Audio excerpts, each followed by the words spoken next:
Well, Kay, Crystal. welcome back. Welcome. You're listening to Kay and Crystal's Small Business Sorted podcast. And today we've got a really interesting and great topic. One of my ones I really enjoy talking about, talk about a lot every week, pricing. And we wanted to cover more around understanding the psychology around pricing, Right. and how that affects.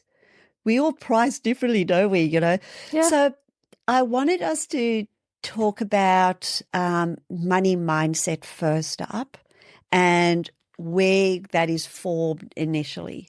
So, what is that? So the mindset that we get is often formed when we are living with our parents as kids. I know where you're going with this, Crystal. Where am I I've going? already Kay? told you. Where am I going? My dad. Yes, I want to hear your dad's story. My dad when was- you grew up, right? This is your money mindset, Yeah, right? So it it's a is good absolutely example. me. It's absolutely me.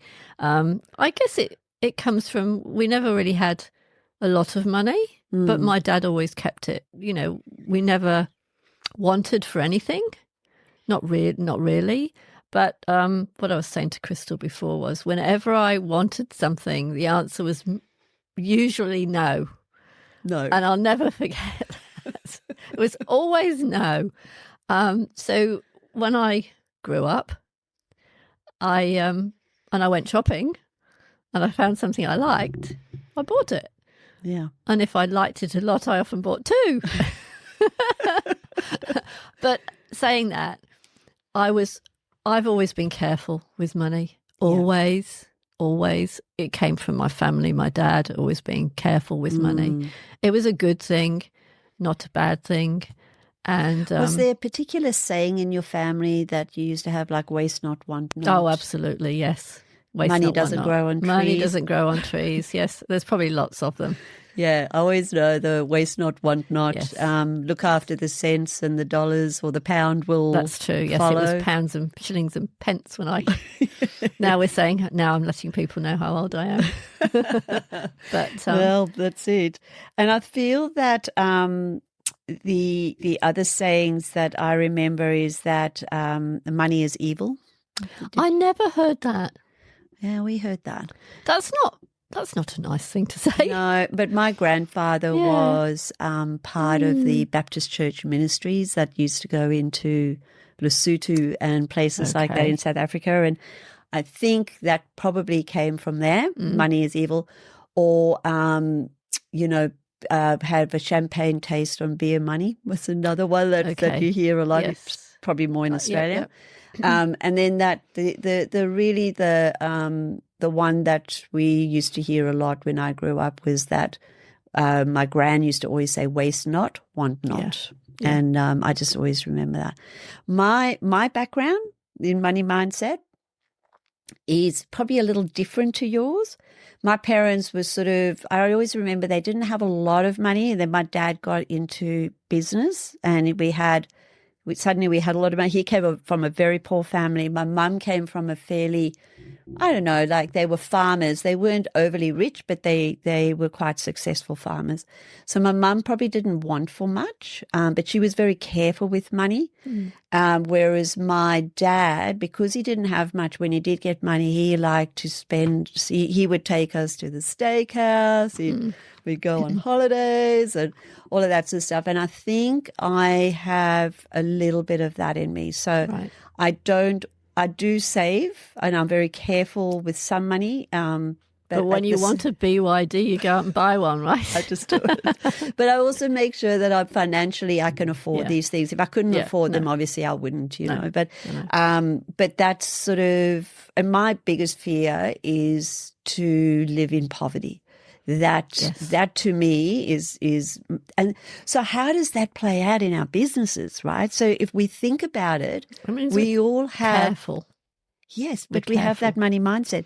And I heard on a podcast yesterday, this guy with NLP, that neuro-linguistic programming, he was saying that most entrepreneurs or most people that start out in businesses, especially when they're younger, have a philosophy that money comes easy. Now, that's another saying. That makes sense. Though, that entrepreneurs think that.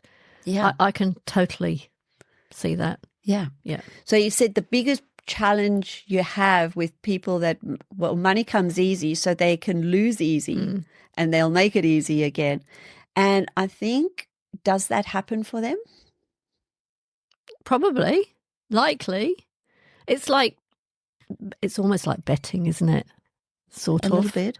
But if you think money comes easy, then maybe money does come easy. Yeah. Well, and then you're not if you worried think about money losing is it. hard, Yeah. hard work. The other saying, you've got to work hard. Do you remember that Yes. saying? Yep, You know, to get anywhere, you've got to work hard. You've got to work at it, right? Yep. So that's another money mindset, right? Mm-hmm. So if you feel like you have to work really hard to make money, how do you think that'll play out in your life? You're going to work hard. You got to work I hard. work hard. I've always worked hard. I've never made a lot of money, in case anybody was thinking. I sort of tried, but it didn't happen. Yeah. But I'm quite happy where I am. Yeah. And I mean, that's probably the most important part. But I think this is what, and so just to bring it back to pricing, the money mindset is what influences all of us in our business and why we all make such different decisions in our business around this. So when you've got a sense of scarcity and you're constantly worried about every cent in everything that you do, you often won't progress your business fast enough because you're so worried about that. Correct. Whereas if you had money comes easy, you probably expand faster because you're happy to risk some of that money in order to grow and to do different things. Yeah. So I feel that we need to just underlie everything. So for anybody who's listening, I'd love for you to think about those sayings that you grew up with. What do you think your money mindset is? Yeah. Are you a spender? Are you scared of money? Is money your friend? Yeah. Or are you one of those people that's afraid of money? You've got to work hard. It's scarcity. Yeah. And I feel that will probably be playing out somewhere in your life and also in your business as well. What's going through my mind at the moment is there are all these, they're not influencers, people who, such as Morgan Nelson, who I went to the Gold Coast last year to Dreamfest to see him speak. Oh, yes. He had no money. They always tell you their story. He was broke, had no money, was drinking on the job, committed suicide or tried to. Oh, gosh. And then he's come back from that and now he's making millions. Yeah. But they always tell you that you always have to invest something. You have to invest money to make money, which is probably true. And I don't know if I should say this or not, but I go to his conferences and I love them and they're very inspirational. But anybody who won't commit to those beliefs or his program, he calls them bobbleheads. Bobbleheads? So I actually think I'm a bobblehead. What the hell is a bobblehead? It's just what he calls somebody who doesn't commit. If you won't commit to all these things that, you've got to do this and you've got to do that and you've got to do the other, then it means basically that you're not committed. So you're a bobblehead. I haven't told him I think I'm a bobblehead. But so how did bobblehead play out in your business when you had your bookkeeping business? I mean, I think when I started, I was very reluctant. I hated talking to clients about prices. Yeah, I remember that. I would actually avoid it. I'd send people a quote, an email. I wouldn't tell people on the phone because I hated those discussions. I always underpriced to start with, always underpriced. I wanted the business, but that... Is it a lack of confidence to charge more? Yes, a lack of confidence, a lack of not understanding my value. Some of it, to start with, I guess, is what do you call it when you fake it till you make it? Oh, I like that saying, yeah. Yes, I knew bookkeeping. Yes, I was qualified. No, I hadn't. Yes, I was an accounts manager for years, but no, I hadn't been an actual bookkeeper. So this client-bookkeeper relationship was all new. Yeah. So, I guess I felt a bit of a fake at the beginning. Imposter? Yeah, an imposter syndrome, that's it. And it played out in my pricing. So, and within at least a year, I'd regretted quoting those prices because it's very difficult to recover from quoting a cheap price to a client and then suddenly saying, "Oh, I'm going to double it now." So you need to be careful, price it right from the start, and that's what I did learn from.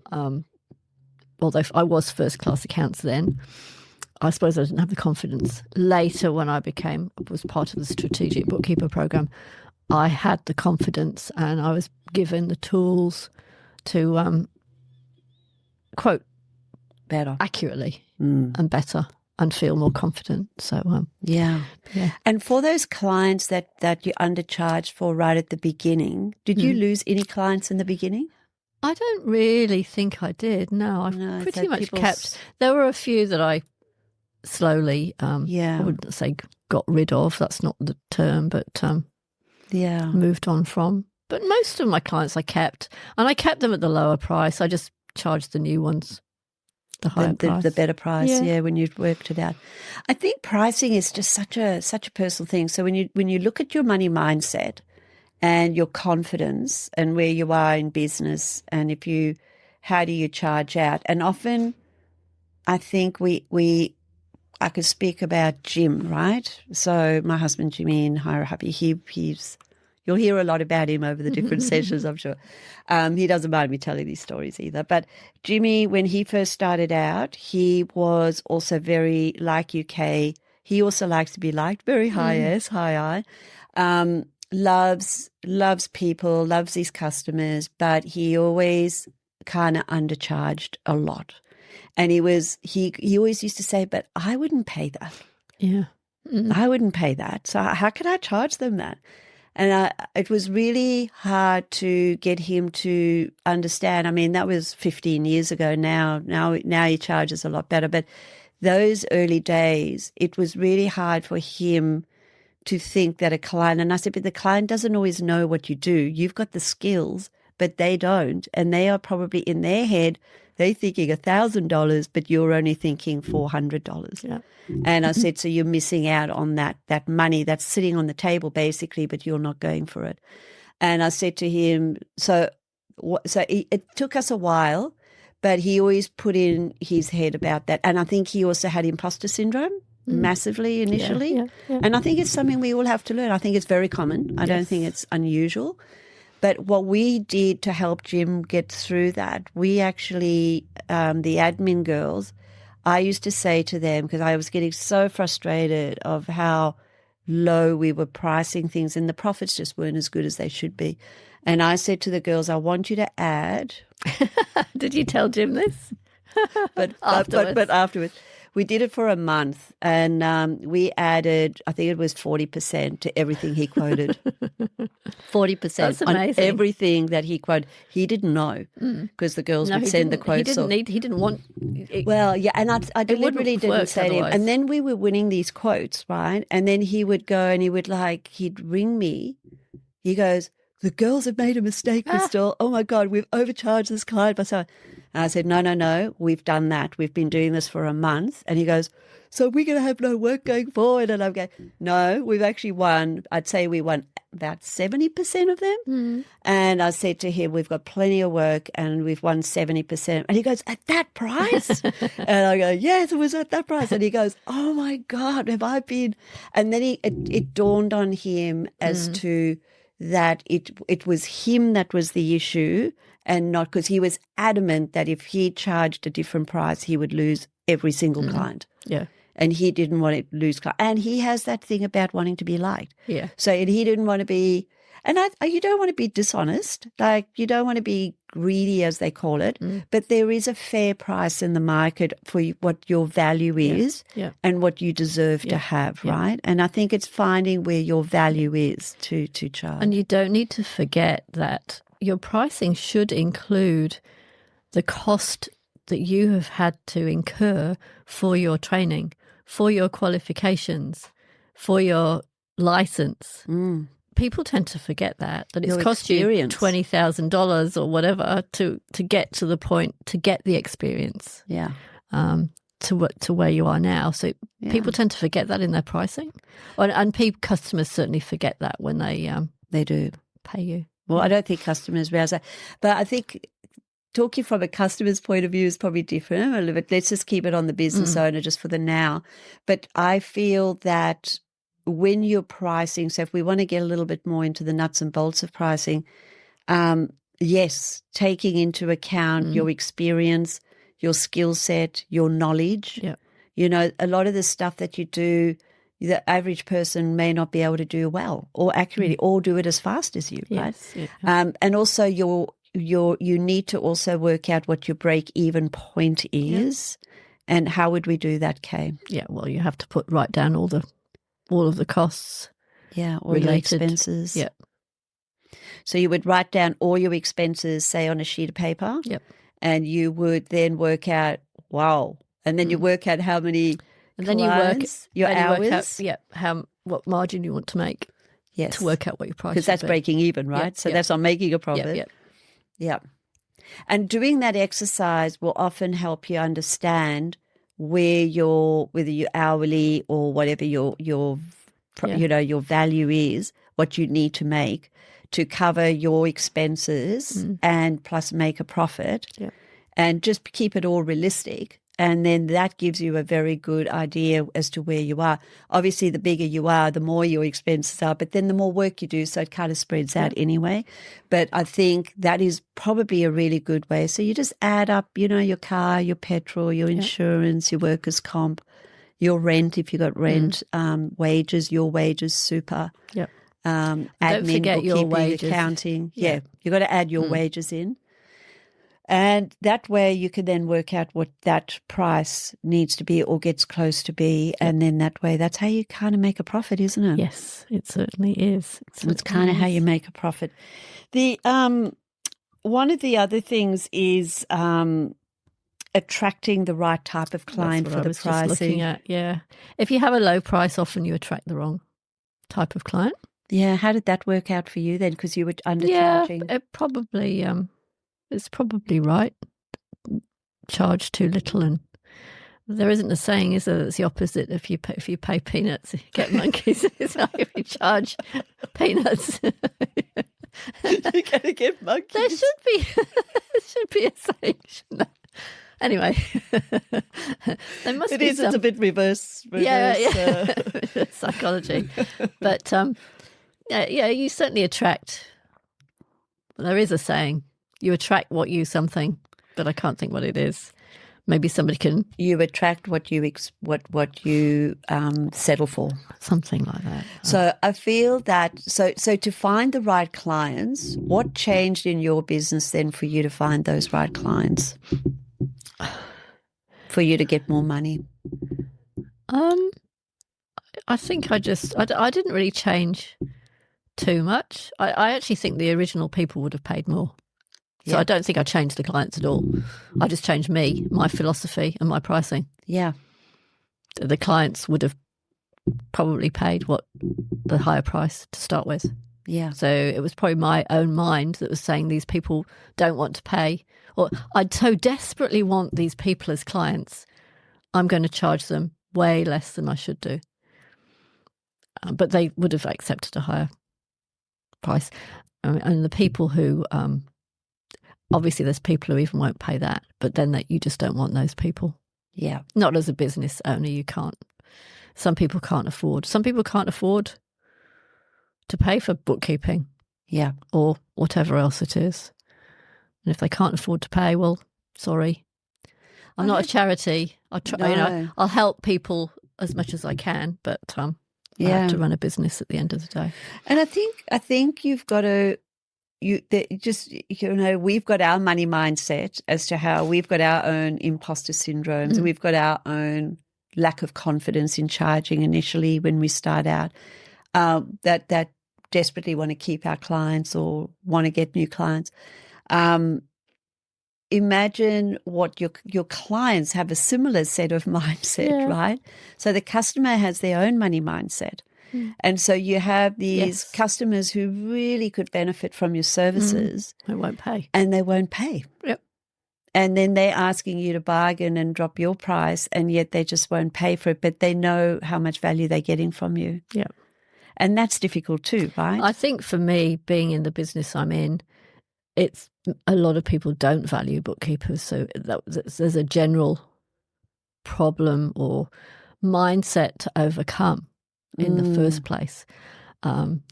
People probably value tax accountants more. Not that there's a comparison really, but they're willing to pay for that service. They probably value, I don't know, I'm trying to think of who, business coaches more. Some people don't. Again, it's down to what you value, what the client values, and what value they see in you.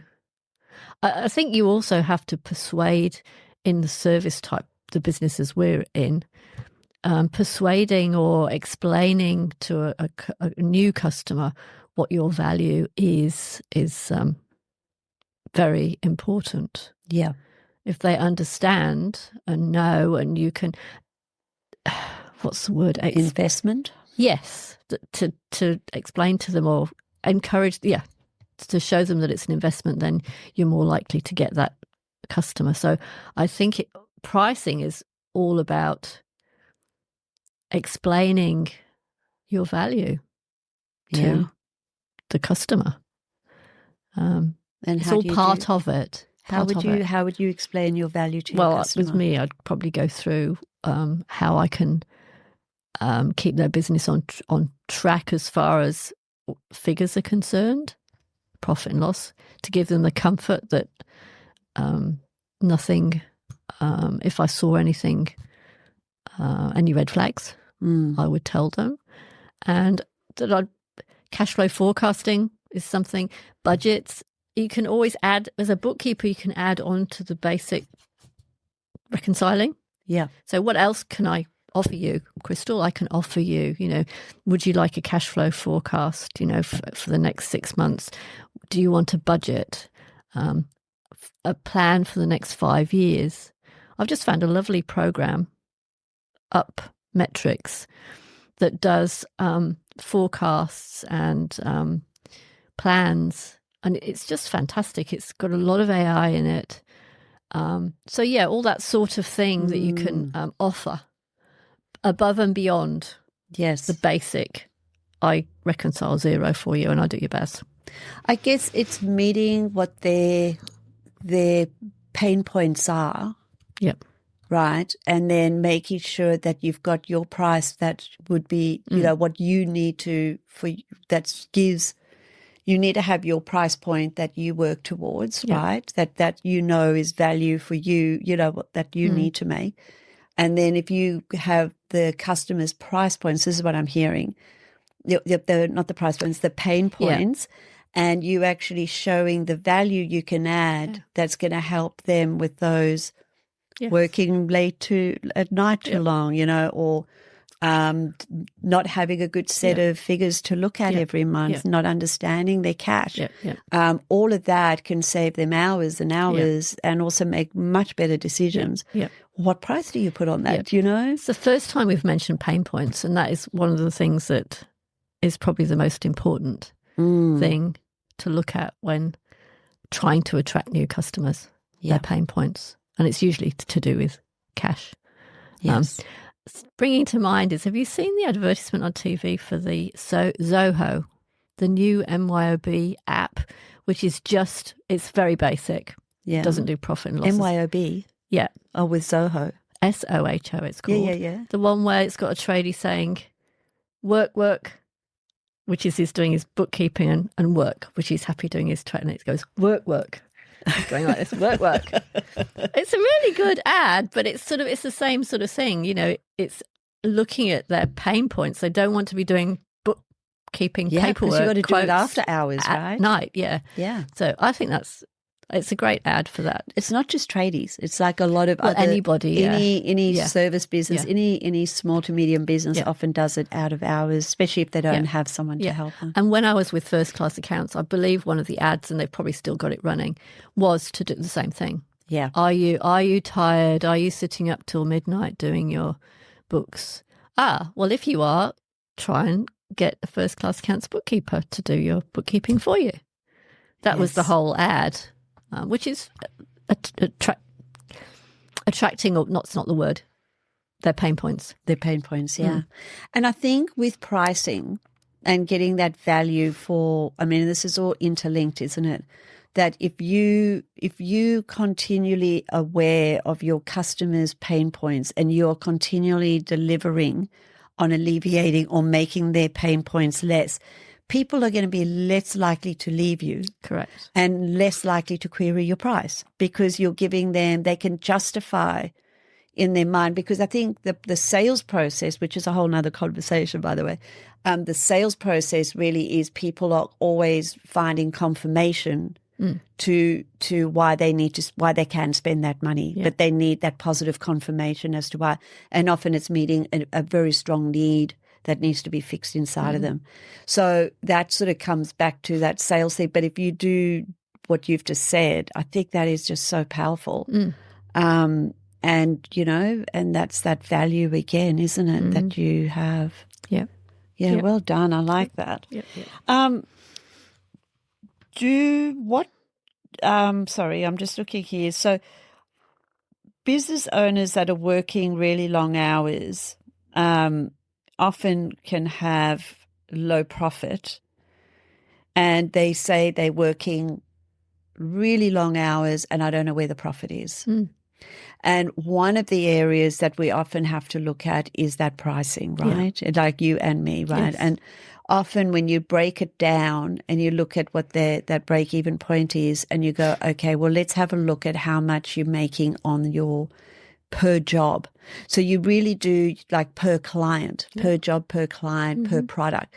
So what you really need to know is how much you are making on that. If you're only looking at a total monthly sales and you don't actually ever work out what that particular job or service that you're doing is making, it's really hard for you to know if your pricing is right or wrong, isn't it? Yeah. So I feel like you need to, and there's so many systems and new apps and stuff like that out there, job management systems and all CRMs that capture this. You can really get all of that to work out what it is per job. You can even do it on a spreadsheet if you wanted to. But I think understanding that can make a huge difference to your pricing and getting that right. And I think once you have that right, it's then how you present it to a client. And like you said, like, would you be more comfortable to have a pricing conversation now, do you think? No. Still not. What I've done now, I don't have to have those conversations anymore because I have subscriptions. Yes, okay. I do have an hourly option, but all of my stuff is on a website.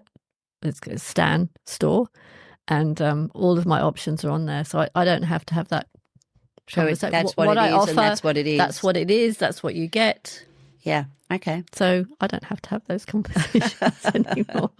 But it's interesting. So yes, subscriptions could work that way as well.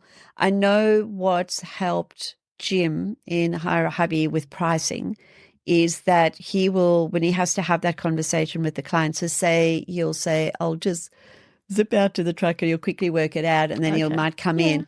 What he does is he works out what the hours are. He works out what his materials are. He'll add the admin fee or whatever other charges he wants to add in there, but he'll roll it all up into one price. Yeah. So I think sometimes not having that broken up into hours and materials is better because then people can't.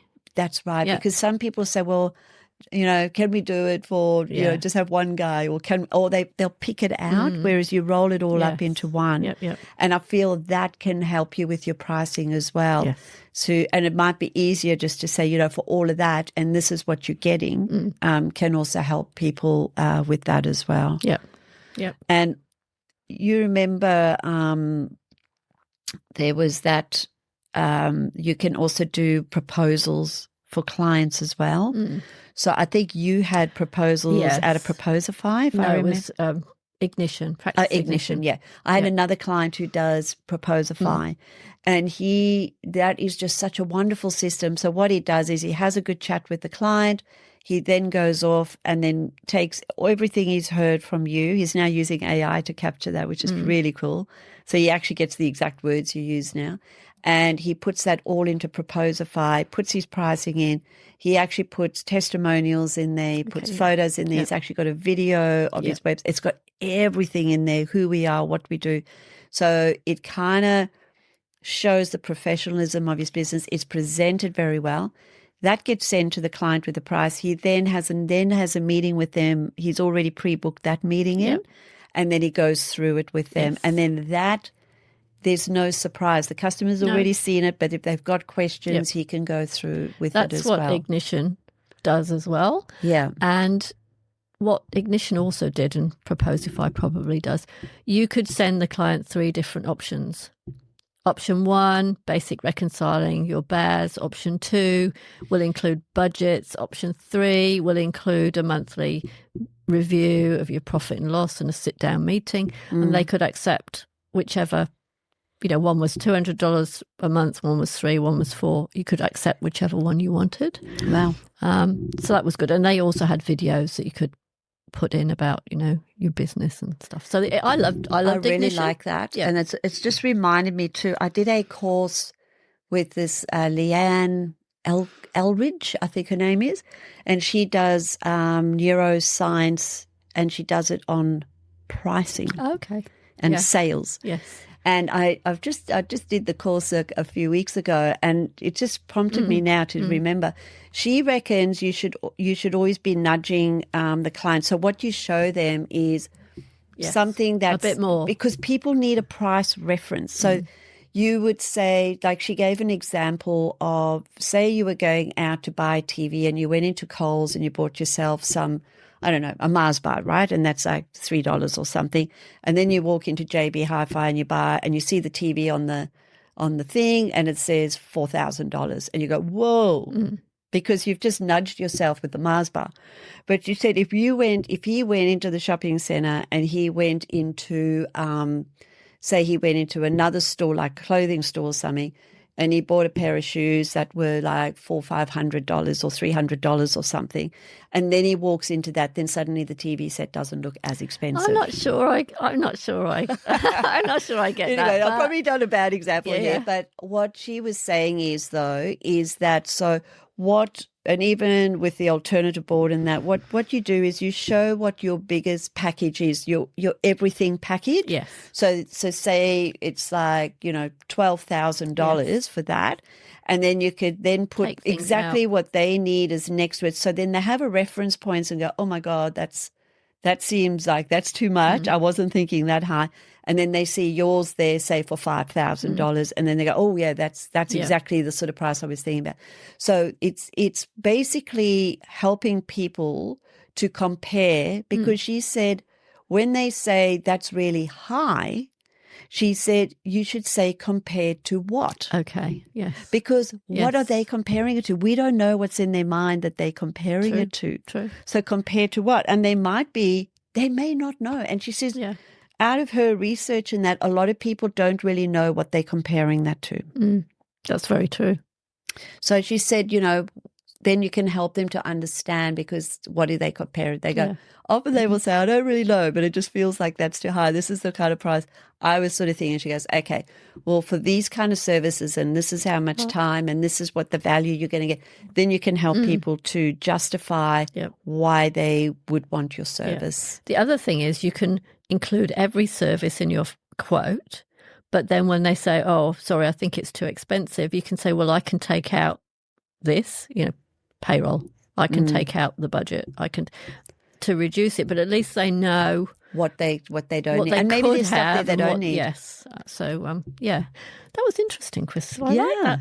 Oh, thank you. I like that. The other thing she said, which I thought was really interesting, this is just a little bit aside, that when, and this is a little male biased, but it basically, she said that men will buy, if they go into a store and they see the price in red, men will generally buy when the price is in red. Oh, really? They will buy that more than if it's in black. And she said it's like She's not sure why that is, but with all her testing that she's done, and she thinks it's because red means special, and they'll think it's on special, even though it may not be. Yeah. So she was saying that on your proposals and everything, if it is a male, do the pricing In red. in red. Okay. And she also said, this is just something else, which none of our job management systems or Xero does, but she said the total price should be in the top left-hand side of the page, not in the bottom right. Okay. And the psychology behind that is that if things are at the bottom of the page, it feels more heavy. Okay. And less lighter and maybe more expensive. All right. Whereas if it's at the top of the page, it feels lighter. Okay. And perhaps less expensive. Very That's interesting. what she was saying. Yeah, it was really strange. Yeah, wow. And another one, just quickly, we could cut this out if we don't want it. No. But she was saying if your pricing has too many syllables in, people tend to not want to buy it. So she said if it's like $12.13 and say $112.13, there's a whole lot of syllables in that. Where if you go $100.12, it's got less syllables in and it's easier. It feels cheaper or less expensive in a person's mind. Okay. And that's the psychology behind how people buy. Okay. But Wow.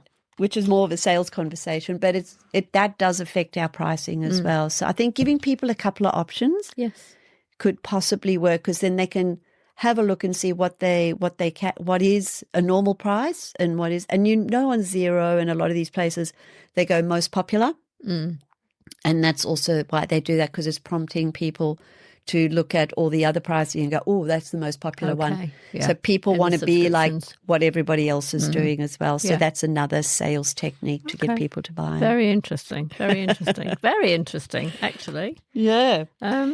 So to sort of clarify, I guess the other thing is if your price is too low, you can sometimes if your price is too low, that means you're not making enough money.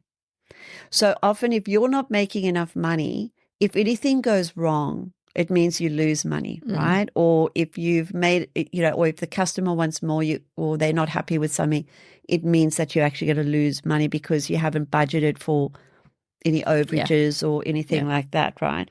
So, and often you will get the lower the price, the higher the demand. Yeah. And also the complaints and the stress, because you're already feeling like, damn it, I'm not making enough money on it. And it's not that you're resentful, but it's tighter, right? So you're more aware of of what you're doing there. So sometimes you may not be, I don't know. It's not like you don't want to do the work. Well, what would the word be? If you don't feel as though if you're not making any money doing the work, you may resent doing the work and you don't enjoy it. There's just a psychological thing there, isn't there? That's why am I doing this for this person because I'm not making any money kind of thing. Yeah. I mean, I can understand how you would feel. And then if the customer complains and says you've left a little mark, say a cleaner, you've left a little mark on that table, and they already only pay, a low amount, and you're already feeling like, geez, they're getting such a bargain here, and then they get demanding, then that kind of makes you not like that customer even more. And the relationship. And then the relationship gets affected, which isn't great, right? So that's just something to be aware of if you are underpricing and why you should really Something think I about wrote down before on up. Pricing isn't about what you think you're worth. It's about what your business needs to survive. So pricing isn't about what you think you're worth. It's about what your business needs to survive and to grow. I like that. I like that too. It's very true. It is very true. And your pricing isn't just a number. It's a reflection of how you think about your business and your value. I like that one too. I like that one better. But Say it again. Your pricing isn't just a number. It's a reflection of how you think about your business and your value. We're back to values again. I know.